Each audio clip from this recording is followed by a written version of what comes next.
from the Taiji.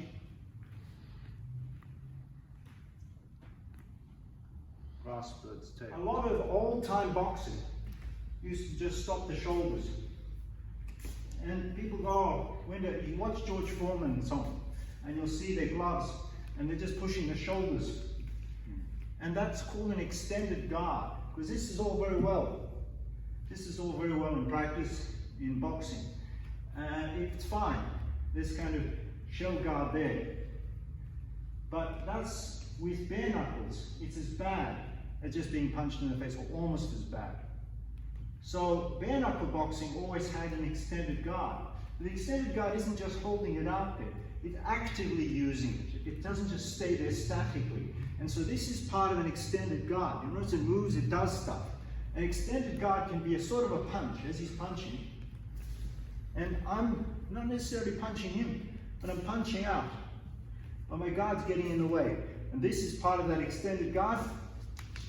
You can see from there that if the very least, again, grass bird's tail can be a 1-2. Yeah? So that's usually a power punch. So it's 1-2. Again, if it's a power punch, I'm going to catch it, deflect it downwards. If my guard is out there and it's weak, or I'm trying to grab him and do something there, you can see that won't work. That's why this doesn't turn over, it stays on top. So watch again.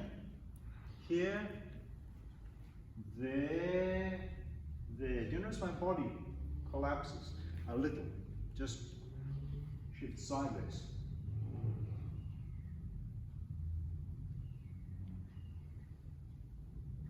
What's happening is, as I've got Jeff's arm, let's say we're here, and I happen to have hold of his shoulder or his arm, as he wants to punch with his hand, this is a really bad situation. He's going to pull that arm around, he's going to block me. So what I have to do is I have to act quickly, and I have to push.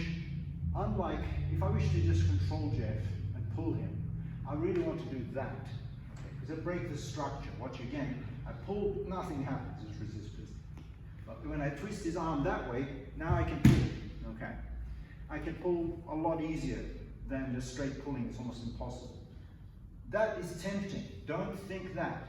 Because in this situation, we're not just pulling, he's punching, this is really devastating. So I want to actually jam the shoulder and push him that way. So I have to go that. That's why the body goes there. So let's say he's jabbed with that hand.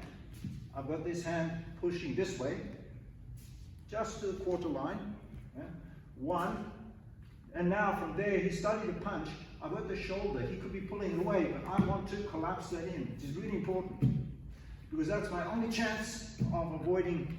But in this case, let's say it's not a jab, he just punched, and I'm managing to keep hold of the arm. He's starting to punch with the other arm. I push. I have to push that way. And you notice the moment I push downwards, I get some of that twist, which locks him and pulls him. But I also get the push sideways that locks his shoulders. Looks like this in the form. Because I am really going all the way. Now when he punches, when he eventually does recover, I've got that. And because he'll follow up with the other punch, I've got that. And then he punches the other arm, and then he... That's, you're tempted to turn it over.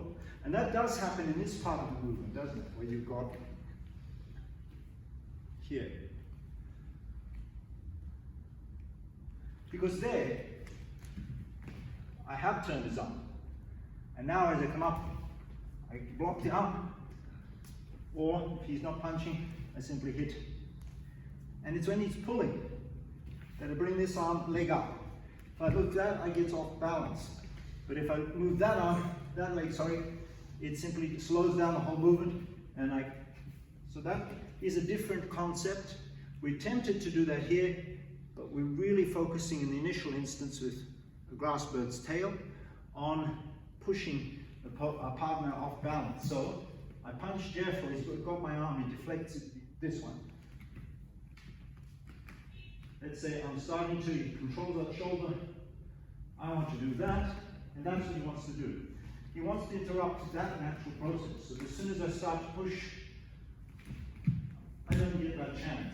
and then he wants to direct the force down. Yeah. Don't have the bum back.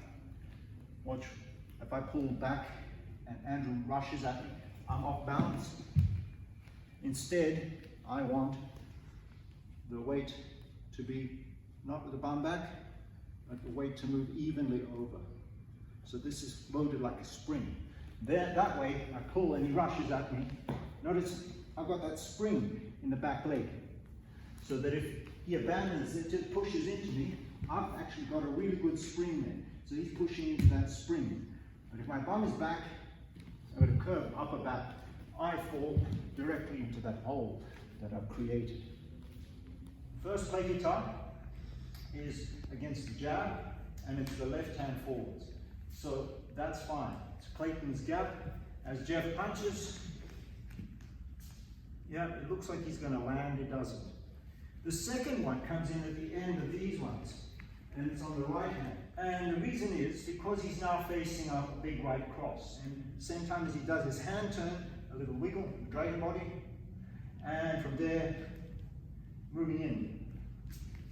And notice I've got a cross, and he's not going to just hit me there, but he's going to overturn just a tad, because he's going to hit me when I'm off balance. There, yeah. So he wants to target this angle, not just straight back. There I can take the blow, but at a slight angle, it's very hard. So the movement is there.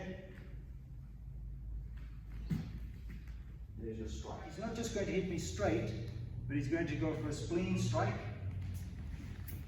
at an angle and knock me off balance. So I'm off balance this way. I'm most off balance there, and he's hit me.